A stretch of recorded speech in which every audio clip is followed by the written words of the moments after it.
자, 여러분 안녕하세요. 반갑습니다. 오늘 부동산세법 제17강 시간이 되겠는데요. 자, 여러분 교재는 188쪽이 되겠습니다. 24번입니다. 소득세법상 양도소득세의 양도소득금액 계산에 관한 설명으로 틀린 것 그랬죠. 양도가액은 해당 자산의 양도로 인하여 발생하는 총 수익금액을 말한다. 그러니까 양도가액은 판매한 금액이 되겠죠. 2번 필요경비는 총 수익금액을 얻기 위하여 지출되거나 소비된 자산가치로서 해당 자산의 취득가액 외에 보유기간 중에 발생한 기타 필요경비를 포함한다. 예를 들면 뭐가 있을까요? 뭐 자본적 지출이라든가 또는 직접 양도비용 같은 것이 되겠죠. 3번 양도차익은 양도가액에서 취득가액에 필요경비를 가산한 필요경비를 차감하여 계산한다. 그렇죠. 양도가액은 양도가액에서 필요경비를 빼되겠죠. 그 필요경비는 자본적 지출과 직접 양도비용이 있습니다. 4번 양도소득금액은 양도가액에서 필요경비를 차감하여 양도차익을 산출한 다음 양도소득 기본공제를 차감한다. 틀렸죠? 양도차익에서 장기보유 특별공제를 차감해야 양도소득금액이 되는 겁니다. 4번이 틀렸고요.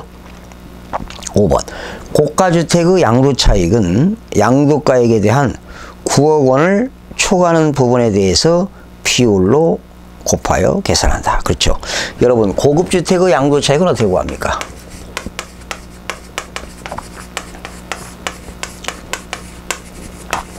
고급주택의 양도차익은 특별한 계산 과정을 계산해야 되는데요. 일반적으로 얻어지는 양도차익 있죠. 일반적인 경우에 양도차익 곱하기 양도가액분의 양도가액 마이너스 9억 원입니다.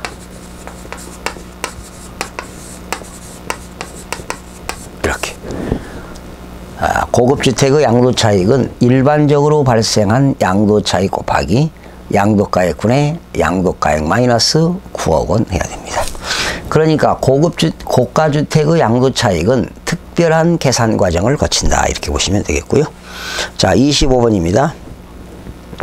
소득세법상 장기보유 특별공제와 양도소득 기본공제에 대한 설명이다. 틀린 것. 1번 장기보유 특별공제는 자산의 장기보유로 인한 세금의 결집 효과를 경감하여 시켜주는 제도이다. 그렇죠? 장기보유 특별공제는 토지라든가 건물, 조합원 입주권을 3년 이상 보유할 때 혜택이 주어지는 겁니다. 장기보유 특별공제의 적용 대상 자산은 토지와 건물과 조합원 입주권이다. 맞습니다. 3번 해당 연도 중 골프 회원권만을 양도하는 경우 골프 회원권에 대해서는 장기보유 특별공제를 적용하지 아니하라. 그렇죠?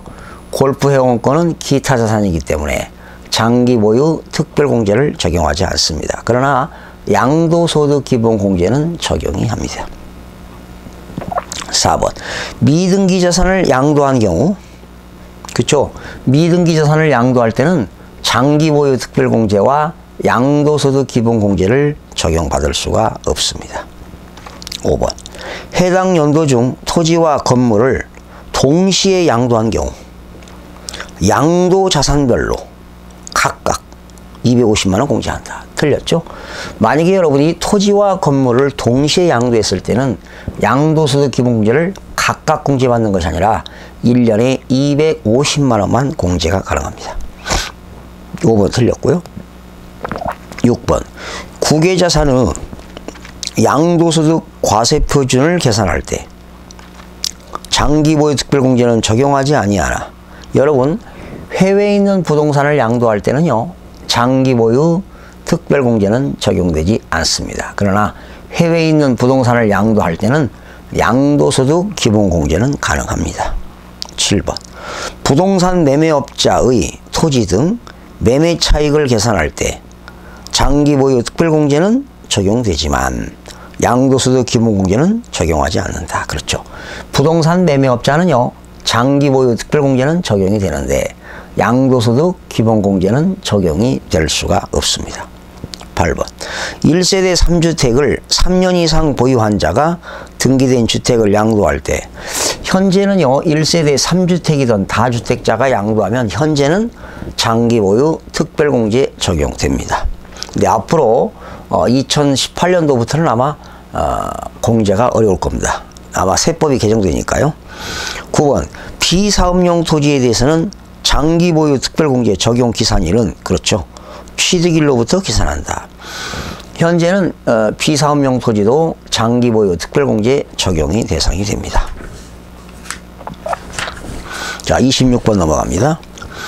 소득세법상 건물 후 양도에 따른 장기 보유 특별공제에 관한 설명이다. 틀린 것.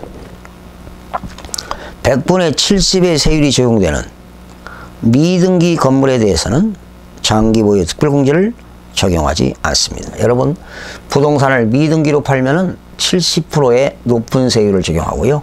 장기 보유 특별공제 적용이 되지 않습니다. 2번. 보유기간이 3년 이상인 등기된 상가건물, 그렇죠? 상가건물 3년 이상 보유하면 장기 보유 특별공제 적용이 됩니다. 3번. 1세대 1주택 요건을 충족한 고가주택입니다. 보유기간 2년 6개월이 과세되는 경우 역시 장기 보유 특별공제가 적용된다? 틀렸죠? 고가주택을 양도할 때도 장기 보유가 되는데 3년 이상 보유해야만이 됩니다. 그래서 2년 6개월 되지 않습니다. 3번 틀렸고요. 4번. 장기 보유 특별공제는 건물의 양도 차익에 대해서 보유기간별로 공제율을 곱하여 적용합니다. 보유기간이 12년 이상이 등기된 상가건물, 여러분, 토지나 건물이 10년 이상 보유하게 되면 양도 차익의 최고 30%까지 공제가 가능하고요. 1세대 1주택을 양도할 때 장기 보유는 최고 80%까지 공제가 가능합니다. 자, 그래서 26번은 3번이 틀렸네요. 27번입니다. 소득세법상 장기 보유 특별공제와 양도소득 기본공제에 관한 설명이다. 틀린 것. 단, 거주자의 국외소재 부동산을 양도한 경우다. 1번. 보유기간이 3년 이상인 토지 및 건물, 가로 열고 미등기 양도재산과 국외 부동산에 드는 제외된다. 그쵸? 미등기는 장기 보유 특별공제 적용이 안 되고요. 해외에 있는 부동산도 장기 보유를 받을 수가 없습니다. 그런데 거기 한정하여 줄거보세요. 한정하여 장기 보유가 된다. 여러분, 토지와 건물만 되는 것이 아니라 조합원, 입주권도 공제받을 수가 있습니다. 그래서 1번이 틀렸네요. 1세대 1주택이라도 장기 보유 특별공제에 적용됩니다. 최고 80%까지 적용이 됩니다. 3번. 장기 보유 특별공제액은 자산 양도 차익에 대한 보유기간별 공제율을 곱하여 계산됩니다. 등기된 비사업용 토지도 양도소득 기본공제 대상이 됩니다. 5번. 장기보유 특별공제 계산 시 보유기간은 취득일로부터 양도일까지로 하지만 배우자 또는 직계존비속 간의 증여재산에 대한 2월 과세가 적용되는 경우, 그렇죠, 남편이 증여한 배우자 또는 직계존비속이 해당 자산을 취득한 날로부터 기산해서 장기보유 특별공제가 적용이 됩니다. 28번입니다. 이미 여러분들이 출제 문제는 기출제 문제집에서 다 다뤘기 때문에 지금 두 번째 다시 학습하는 겁니다. 기출문제를 여러분들이 그 기출문제 책이 있죠. 부동산세법 기출문제 제가 해설해 드렸는데 그걸 반복해서 여러 번 들으시면 많은 학습의 효과가 있을 겁니다. 28번 틀린 거. 부동산 매매 계약을 체결한 거주자가 계약금만 지급한 상태에서 유상으로 양도하는 권리는, 그렇죠, 양도소득세 과세 대상이 됩니다. 상속받은 부동산을 양도하는 경우 키 납부한 상속세, 양도차익 계산 시 공제받을 수 없지요. 네. 상속받은 재산에 대해서 키 납부한 상속세를 필요경비로 인정하지 않습니다. 2번 틀렸고요. 상속받은 부동산 취득 시기는 상속이 개시된 날. 이 말은 피상속인의 사망일이 되겠습니다. 4번. 상속받은 부동산을 양도하는 경우 양도소득세 세율을 적용함에 있어서 보유기간은 피상속인이 부동산을 취득한 날로부터, 그쵸? 피상속인, 돌아가신 분이 취득한 날로부터 상속인이 양도하는 날까지로 한다. 맞습니다. 부동산을 취득할 수 있는 권리의 양도시 기준 시가는 양도일까지 불입한 금액과 양도일 현재 프리미엄에 상당하는 금액을 합한 금액으로 이루어집니다. 29번입니다. 필요경비로서 틀린 거네요. 증권거래법에 따른 증권거래세 필요경비로 인정합니다. 취득세 낼 때 농어촌 특별세 내지요. 지방교육세도 필요경비에 포함됩니다. 아파트 분양 시 분양사업자가 거래징수한 부가가치세도 필요경비로 인정합니다. 그러나 보유기간 동안에 납부한 재산세 납부할 때는 지방교육세 내는데요. 요거는 인정하지 않습니다. 자산 취득 및 양도에 따른 매매계약서 작성 시 납부한 인지세금, 인지대도 필요경비에 포함이 됩니다. 그러나 보유기간 동안에 납부한 재산세라든가 종합부동산세, 재산세 낼 때 납부한 지방교육세, 종합부동산세 납부할 때 농어촌 특별세는 필요경비로 인정할 수가 없습니다. 30번. 다음은 양도소득세 과세표준 계산에 관한 설명이다. 틀린 것. 양도소득에 대한 과세표준은 종합소득, 퇴직소득에 대한 과세표준과 구분하여 계산한다. 맞습니다.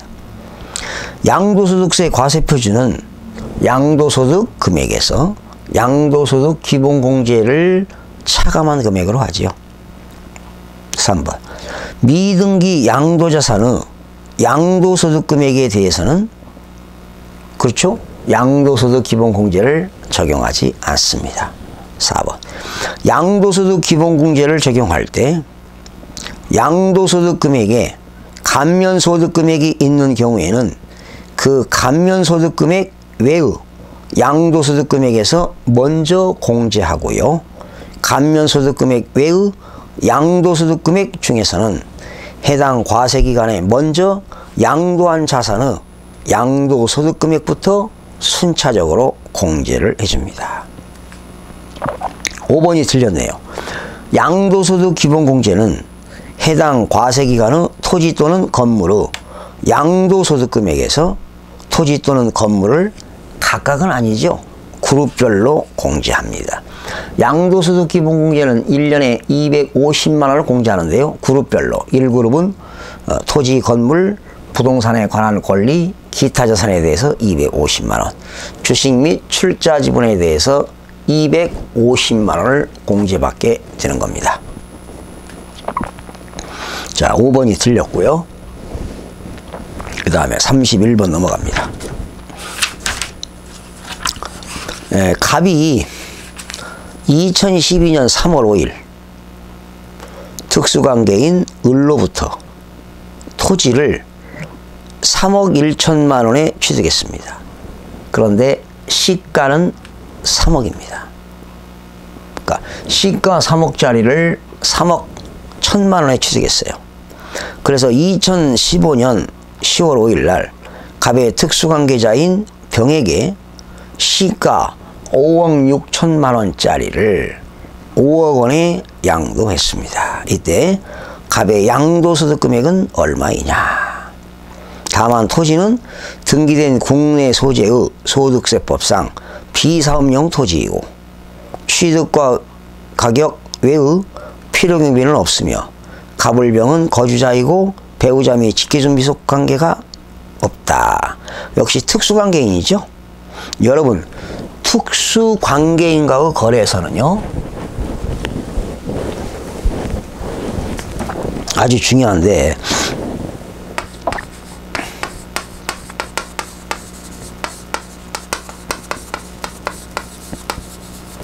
특수관계인과의 거래에서는요, 시가와 시가와 거래가액 차액이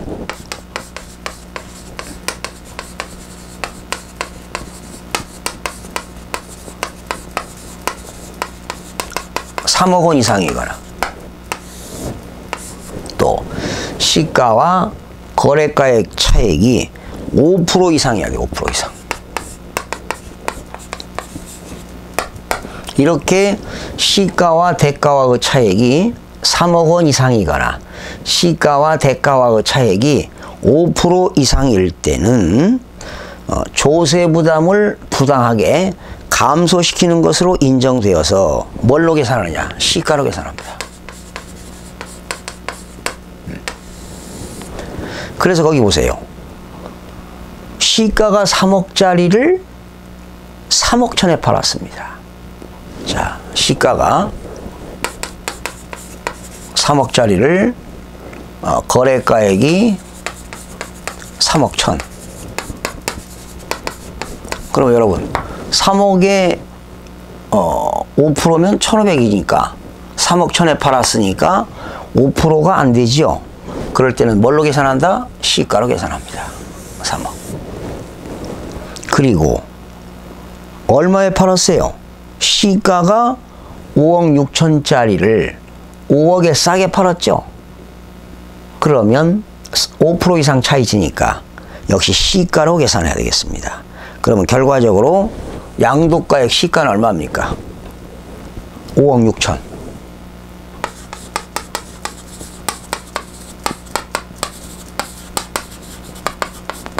그리고 취득가액은 얼마입니까?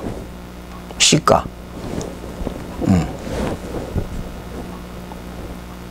5억 6천. 다시죠. 시가가 5억 6천이죠. 시가가 5억 6천에서 시가가 3억 시가 3억짜리를 3억 천에 팔았군요. 3억 천.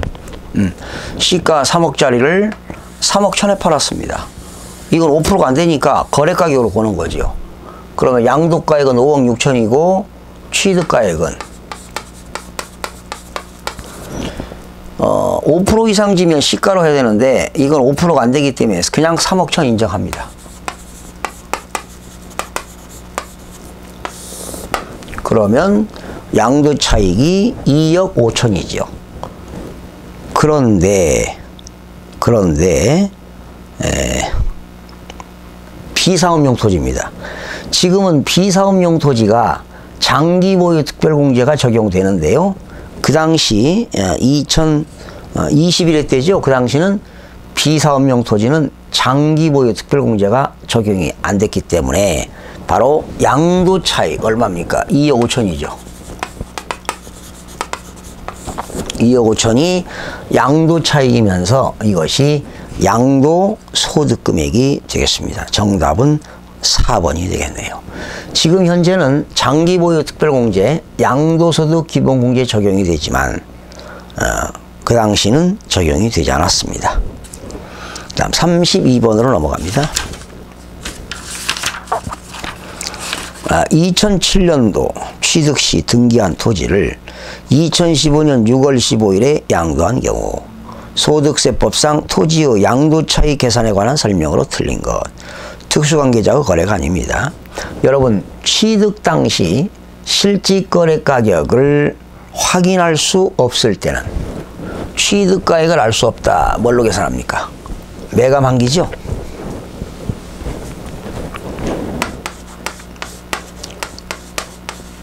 취득가액을 알 수 없어요.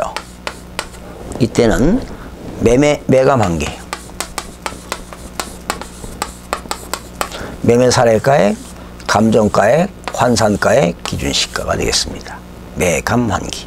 매매사례가액, 감정가액, 환산가액, 기준시가. 1번이 틀렸네요. 양도와 취득 시 실질거래 가격을 확인할 수 있을 때는 당연히 양도가액과 취득가액을 실질거래 가격으로 해야 되겠습니다. 취득가액을 실질거래 가격으로 계산하는 경우에는 당연히 자본적 지출과 필요경비로 공제해 줍니다. 취득가액을 알 수 없어서 매매 사례 가격으로 계산했다면 필요경비는 취득 당시 개별 공시가의 100분의 3%를 공제해 줍니다. 만약에 양도가액을 기준시가로 계산했다면 당연히 취득가액도 기준시가에 따라야 되겠습니다. 정답은 1번이 되겠고요. 여러분, 취득가액을 모르면 매감한기고요. 만약에 양도가액을 모르면 뭘로 할까요? 이건 매감기입니다. 매감기. 매매사례가액, 감정가액, 기준시가, 매감기. 취득가액은 매감환기. 양도가액은 매감기를 기억하시면 되겠네요. 자, 33번입니다. 소득세법상 거주자인 갑이 국내 소재 토지를 갑의 사촌형, 특수한 개인이죠. 을에게 양도한다고 가정하면 틀린 것. 만일 갑이 을에게 토지를 증여한 후, 지금 갑이 을에게 토지를 증여했는데 을이 증여받은 토지를 5년이 지나고 팔아야 되겠죠. 그래서 거기 보세요. 6년이 지나 다시 타인에게 양도한 경우 갑이 그 토지를 직접 타인에게 양도하는 것으로 본다. 틀렸죠? 이거는 갑이 을에게 증여한 것을 을이 증여받고 5년이 지나고 양도하는 건 상관이 없습니다. 그런데 5년 이내에 양도하면 부당행위 계산부인을 적용하는데요. 이거는 6년이 지나서 양도했기 때문에 부당행위 계산부인이 적용되지 않습니다. 1번 틀렸네요. 갑이 양도한 토지가 비사업용 토지에 해당할 때는 장기보유 특별공제를 받을 수가 없습니다. 그 당시는 받을 수가 없었습니다. 현재는 가능합니다. 갑과 을은 특수관계인에 해당하지요. 갑이 상속세 및 증여세법에 따라 시가 8억 원에 평가된 토지를 을에게 7억 5천만 원에 양도했다. 그러면 8억에 5%면 얼마입니까? 4천이죠. 5% 이상이니까 7억 5천만 원에 양도할 때는 시가로 계산해야 되겠죠. 5%가 넘으니까 그때는 8억으로 양도가액을 계산해야 되겠습니다. 해당 토지가 미등기로 된 것으로 법령이 정하는 미등기 양도제외자산이 아니면 70%의 세율이 적용됩니다. 미등기 양도제외자산이 아니면, 그렇죠? 미등기는 70%고요. 장기보유 특별공제 양도소득 기본공제를 적용받을 수가 없습니다. 자, 이렇게 해서 33번까지 풀어봤고요. 34번부터는 또 계속해서 다음 시간에 여러분 학습하는 시간을 갖도록 하겠습니다. 여러분 대단히 고맙습니다.